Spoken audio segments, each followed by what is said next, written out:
हमारे चैप्टर का नाम है atoms and molecules. Atoms and molecules के अंदर सबसे पहले हम थोड़ी फिलोसफीज देखेंगे, ठीक है। काफी इंडियन फिलोसोफर्स हैं और काफी फॉरेन फिलोसोफर्स हैं जिन्होंने अपनी थ्योरीज दी हैं। तो आपका चैप्टर जो शुरू होता है that start with the Indian philosopher महर्षि कन्नड़। तो आपको इन फिलोसोफर्स के बारे में पता होना चाहिए। देखिए, philosophers is an philosophy is an idea, ठीक है। आप कोई थ्योरी प्रपोज करते हो उसे फिलोसफी कहते हैं। तो सबसे पहले आपके इंडियन है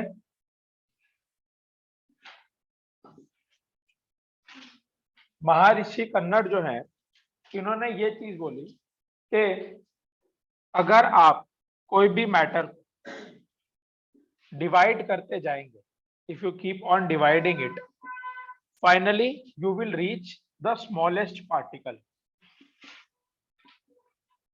और मैटर को हिंदी में बोलते हैं पदार्थ, ठीक है। तो आप एक स्मॉलेस्ट पार्टिकल आ जाएंगे and this can not be divided, ठीक है। सो of course he was wrong,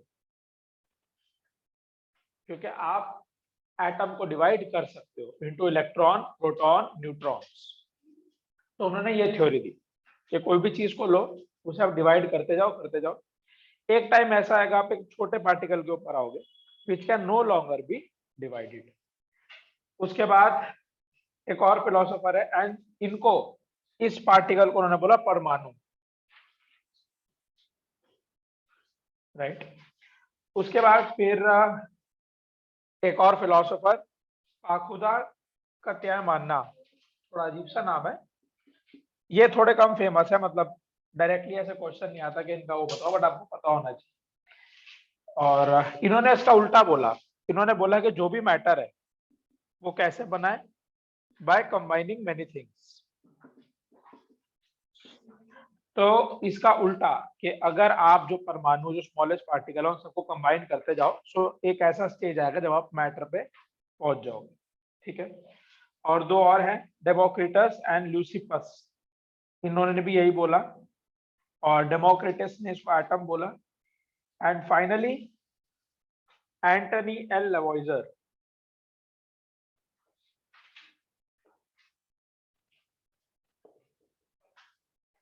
इन्होंने दो laws of chemical combination the.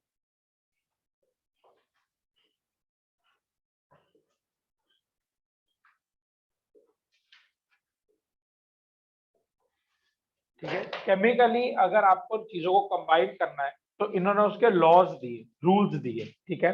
And these two rules are the most important topic and they will be a part of your question paper 1000%। हो ही नहीं सकता ये ना आए, ठीक है। तो आपको इन दोनों के बारे में डिटेलिंग पता होनी चाहिए। सबसे पहला है law of conservation of mass, and the second one is law of constant या डेफिनेट प्रपोर्शंस,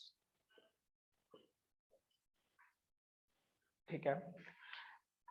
आपने नोट करा होगा कंजर्वेशन वर्ड फिजिक्स में भी हमने पढ़ा है, law of conservation of momentum के अंदर, ठीक है। ये कंजर्वेशन वर्ड आप आगे पढ़ेंगे, एक चैप्टर है वर्क एंड एनर्जी फिजिक्स का, उसमें भी आता है law of conservation of energy, ठीक है। तो फिजिक्स में है ये, केमिस्ट्री में है ये, बट इस वर्ड का मीनिंग सेम है, कंजर्वेशन का मतलब सेम है। बेसिक मीनिंग यही है कि जितना पहले था उतना ही बाद में है, ठीक है। जितना पहले था उतना ही बाद में है। तो सपोज आप दो चीजें ए और बी को मिला के सी बना रहे हैं, राइट।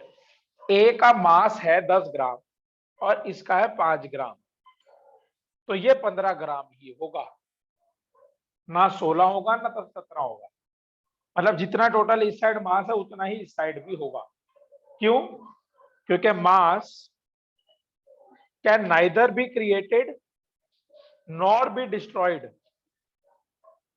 आप ना उसे बना सकते हैं ना आप उसे तोड़ सकते हैं, it is conserved in the process. ठीक है, दो चीजें मिलके जब तीसरी चीज देती हैं तो इन दो चीजों को हम बोलते हैं रिएक्टेंट्स। एक हो, दो हो, तीन हो, कितने भी हो सकती हैं आप, और यहाँ पे भी एक दो कितने भी हो सकती है। और ये आप 10th में डिटेल में पढ़ेंगे कि क्या क्या टाइप्स होते हैं, कि हो सकता है यहाँ पे एक हो, यहाँ पे दो, दो हो, एक हो, तीन हो। ये सब 10th की केमिस्ट्री के पहले चैप्टर में है आपके।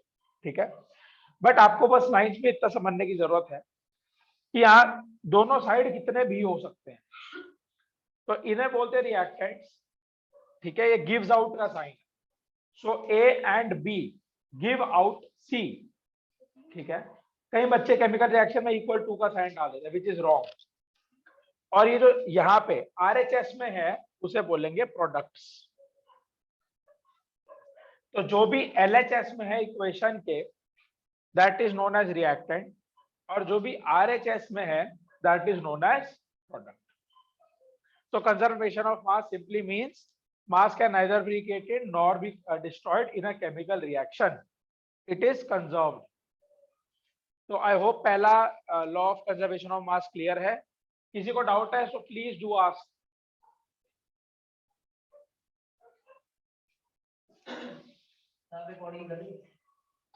हाँ, जिसमें आपकी आवाज आ गई है।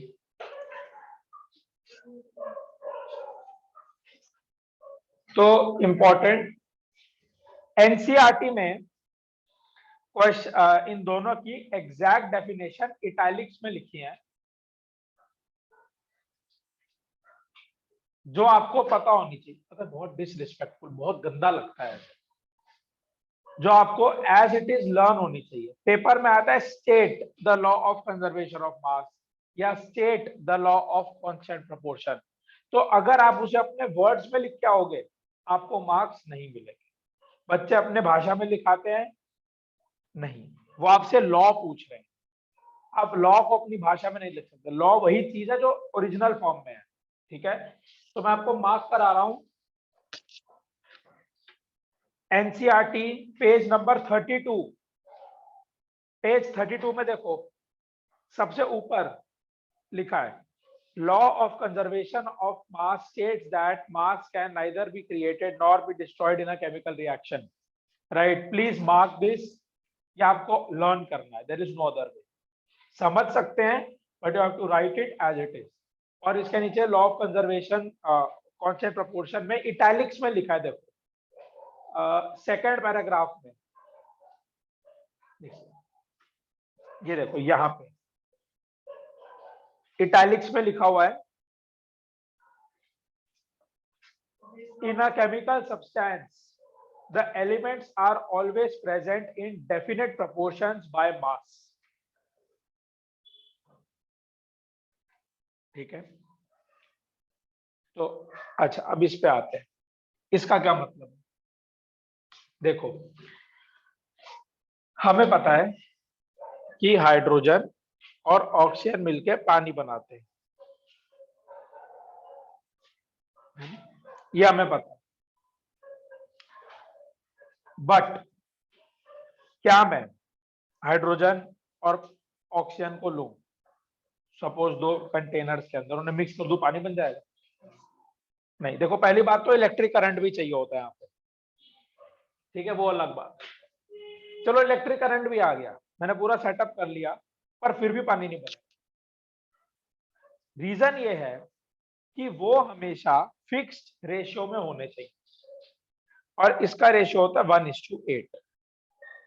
ठीक है, इसका मतलब ये हुआ, if you take 2 grams of hydrogen gas you need 16 grams of oxygen. If you take 15 grams of oxygen, पानी नहीं बनेगा। 17 grams of oxygen, पानी नहीं बनेगा। यही रेशियो होना चाहिए, वरना पानी नहीं बनेगा।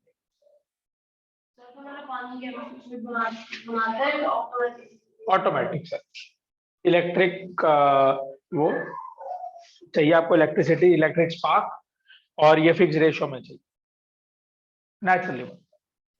ठीक है, तो ये रेशियो, तो लॉ ऑफ कांस्टेंट प्रोपोर्शन मतलब फिक्स्ड।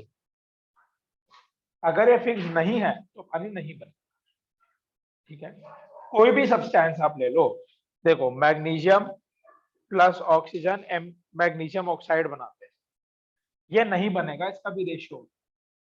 आपको लर्न नहीं करना किसका क्या रेशियो होता है, आपको ये पता होना चाहिए रेशियो होता है। ठीक है, एनसीईआरटी में देखिए 2 रेशियोज गिवन, ये देखो इन, हाँ, in a compound, second paragraph, in a compound such as water the ratio of mass of hydrogen to the mass of oxygen is always 1:8। इसको अंडरलाइन कीजिए, 1:8 वाटर का गिवन है। जो एनसीईआरटी में ratio given है वो आपको लर्न होने चाहिए। ठीक है, उसके बाद 2-3 लाइन छोड़ के similarly in ammonia nitrogen and hydrogen are present in the ratio 14:3। ठीक है, तो 14:3 अमोनिया इज NH3। ठीक है, आपको पता होना चाहिए, तो 14:3।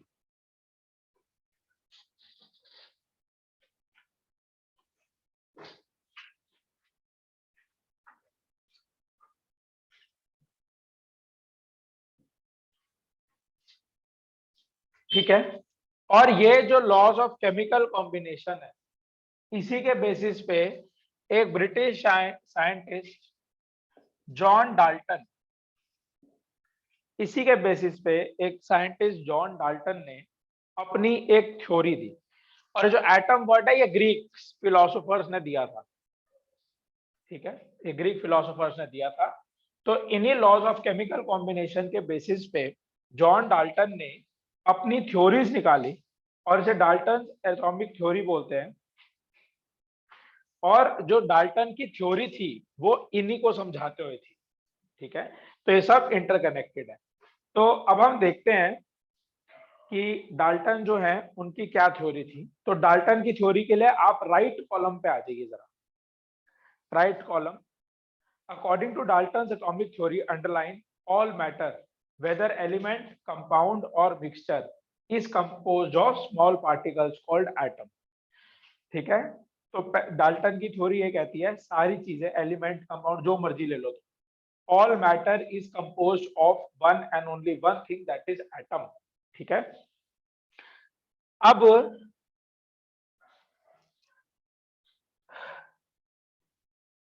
सब्जेक्टिव पेपर में, जो रिटर्न पेपर होता है, उसके अंदर बहुत अक्सर ये क्वेश्चन आता है, एनलिस्ट डाल्टन्स 6 पोस्टुलेट्स। ठीक है, पेपर में क्वेश्चन आता है कि भाई डाल्टन के जो पोस्टुलेट्स हैं, पोस्टुलेट क्या होती है, थ्योरी का एक ही फॉर्म, थ्योरी का दूसरा फॉर्म। तो डाल्टन के पोस्टुलेट को जरा आप बताइए कि क्या है वो, और डाल्टन का जो पोस्टुलेट है वो बताओ। तो आपको ये 6 पॉइंट भी लर्न करने पड़े। देखिए चैप्टर में थोड़ी लर्निंग ज्यादा है, और करनी तो देखो पड़ेगी, there is no other substitute, right. तो 6 पॉइंट्स है डाल्टन के, हम 6 के 6 पॉइंट्स देखते हैं, और हम ये देखेंगे कि डाल्टन ने क्या सही कहा, क्या गलत कहा, उसकी लिमिटेशन, ड्रॉबैक क्या थे, और उसके सही पॉइंट्स क्या थे। ठीक है, और डाल्टन ने 6 पॉइंट्स में से किन पॉइंट्स के अंदर इन दोनों को कवर करा है। ठीक है, उसने 6 पॉइंट्स दिए, उनमें से ये दोनों कहाँ कहाँ पे आते हैं, राइट। तो सबसे पहला point, all matter is made of very tiny particles called atoms। ठीक है, absolutely correct point of Dalton। Second, atoms are indivisible particles। is it correct or incorrect? Incorrect। तो जो सेकेंड पॉइंट है डाल्टन का, उसका जो फर्स्ट पार्ट है, first sentence comma से पहले, वही गलत है, क्योंकि कॉमा के बाद वो भाई साहब कह रहे हैं which cannot be created nor be destroyed in a chemical reaction। ये सही है। और ठीक है, तो अगर पेपर में आता है व्हाट वर द ड्रॉबैक्स, तो बच्चे second point as it is रट के लिखाते हैं, नहीं, you only have to write the first part, second part तो सही है। तो यही लॉ है conservation of mass. Atoms of a given element are identical in mass and chemical। देखिए, अगर आप एक गोल्ड का ब्लॉक ले लें, गोल्ड का साइन होता है AU, ऑरम। ठीक है, अगर आप एक गोल्ड का ब्लॉक ले लें और आप इसे तोड़ते जाएं तो आपको बड़े सारे एटम्स मिलेंगे, है ना? क्या वो एटम सेम होंगे कि नहीं? अरे गोल्ड का ही तो है, सेम तो होगा। तो वो यही कहना चाह रहा है कि सेम होगा। अगर आप ऑक्सीजन को तोड़ेंगे तो जो एटम निकलेंगे वो भी सेम होंगे। कॉमन सेंस है ना, तो एक चीज को तोड़ोगे तो सेम चीज तो निकलेगी। अच्छा, इसका जो नेक्स्ट पॉइंट है चौथा, वो उसका उल्टा है कि अगर आप डिफरेंट एलिमेंट ले लो, ये और ये ले लो, एजी बताओ क्या होता है, कौन बताएगा? वेरी गुड, ठीक है। गोल्ड सिल्वर, सिल्वर का साइन होता है एजी। तो अगर आप गोल्ड और सिल्वर को लो, क्या इनके एटम सेम होंगे? नहीं होंगे, अलग अलग होंगे। उसकी अलग रेशियो है, उसकी अलग रेशियो है। हाँ, और एटम्स की प्रॉपर्टीज भी अलग होगी इन दोनों की, ठीक है। अच्छा, पांचवा point, atoms combine in ratio of small whole numbers to form compound. तो एटम छोटे छोटे होल नंबर के रेशियो में मिलके कंपाउंड बनाते हैं। क्या ये यही पॉइंट यही है क्या? अभी आपको लग रहा होगा यही है, बट नेक्स्ट पॉइंट पढ़ो जरा, छठा पॉइंट कह रहा है the relative number and kinds of atoms are constant in a given compound. Constant word उसने बोला कि वो कांस्टेंट है। फिफ्थ पॉइंट में वो बोल रहा है कि जब भी एटम्स मिलते हैं तो वो होल नंबर के रेशियोज में मिलते हैं, ठीक है। और छठे पॉइंट में वो कह रहा है कि वो कांस्टेंट होता है। तो पांचवे और छठे में से which is the explanation of law of constant proportion? Sixth, ठीक है। ये इंटेक्स्ट क्वेश्चंस भी हैं, राइट? तो ये आपको क्लियर होना चाहिए। अब जरा ये इंटेक्स्ट क्वेश्चंस देख लो। ये चारों intext questions are very important, ठीक है। आपको ये आने चाहिए और अक्सर ये पेपर में एज इट इज भी आ सकते हैं। नेक्स्ट जो टॉपिक है, व्हाट इज एन एटम, ठीक है। तो what is an atom? Atom is a building block, basic structure, ठीक है। तो उनमें एटम होते हैं और हम में क्या होते हैं? ठीक है, वेरी गुड, एक्सीलेंट, ठीक है। तो ऐसे ही किसी भी एलिमेंट का या कंपाउंड का एटम क्या है? बेसिक यूनिट है। लाइफ तो नहीं, बेसिक यूनिट है, ठीक है। अच्छा, एक चीज बताओ, क्या हम एटम को देख सकते हैं?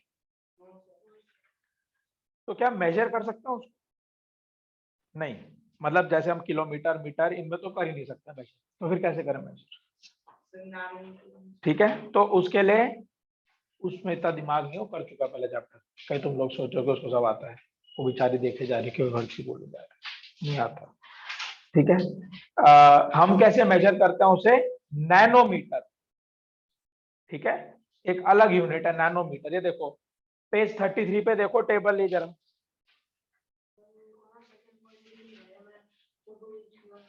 मैं भेजता हूँ। देखो टेबल देखो, ये atomic radius is measured in, ये कॉपी करो भाई, ये कॉपी करो, ये पहला वाला बॉक्स, ये वाला बॉक्स सिर्फ आप देख सकते हैं, you don't have to memorize it और write it, but this box you have to write. Yes sir, ऊपर वाला, ठीक है। तो आप ये देखो 1/10⁹ मीटर इज 1 नैनोमीटर, समझ आई? मतलब अगर आप 10⁹ करोगे 1 नैनोमीटर को तो 1 मीटर आएगा। मतलब सोचो कितना छोटा है ये, समझ आई? मतलब 10 के आगे 9 जीरो लगाओगे तो एक वो आएगा, ठीक है। तो ये आपको पता होना चाहिए। और रीजन क्यों है भाई? Because we can not see with naked eyes, और हम उसको नहीं देख सकते, ठीक है। अच्छा, पेज 33 पे देखो, साथ में सिंबल्स हैं, जरा फिगर 3.3 देखो एक बार। ये जो डाल्टन भाई साहब हैं, इन्होंने एटम्स के लिए सिंबल्स भी दिए थे, बट क्या हमें फॉलो करते हैं? अगर हमें फॉलो करते होते तो मैं ये थोड़ी लिखता, मैं ये थोड़ी लिखता, मैं बनाता ना ये। तो हमें फॉलो नहीं करते, तो हमें वो लर्न करने की भी जरूरत नहीं, ठीक है। तो क्रॉस मार सकते हो, फालतू है। आपको बस ये पता होना चाहिए डाल्टन ने दिए थे, आपको पेपर में ये नहीं बोलेंगे जी डाल्टन के सिंबल बना के दिखाओ, नहीं करना आपको, तुम्हारे टीचरों तक को याद नहीं होंगे। ऐसा भी नहीं पूछ सकते कि दादन मतलब कोई दादन का वो बताओ, उसने सिंबल कोई एक बता दो। नहीं, वो बस ये पूछ सकते हैं कि किसने सिंबल दिए थे, वो ये नहीं पूछ सकते सिंबल बताओ कौन से। देखो ना, इतने फालतू से बना रखे हैं इस पागल ने, ये बनाते रहोगे पेपर ही छूट जाएगा तुम्हारा। ठीक है, तो वैसे ये तो गलती है, सिल्वर का तो ए यू होता है। हाँ वही तो, हमें नहीं मानते ना।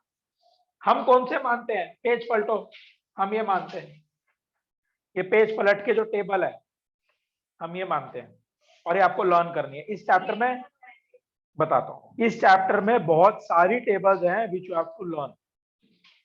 तो ये पहली टेबल है, नहीं दूसरी, वो तो खैर बॉक्स था, चलो लर्न। ठीक है, और 9th क्लास के लिए लर्न नहीं करना है, ये 10th के लिए भी करने हैं। अगर तुम सोच रहे हो 10th में सिंपल नहीं आएंगे, यू आर रॉन्ग। 10th के पहले चैप्टर के अंदर ही सारे सिंबल्स यूज हो रहे हैं। ठीक है, तो ये सिंबल्स आपको लर्न होने चाहिए बाय हार्ट। और ब्रह्मजोत ने काफी अच्छा क्वेश्चन पूछा कि किसने बनाया है, तो ये ग्रीक नेम्स है। जैसे गोल्ड का है ग्रीक नेम औरम, तो हमने AU उठा लिया। हम इतने सारे साइंस में और मतलब बहुत सारी जगह पे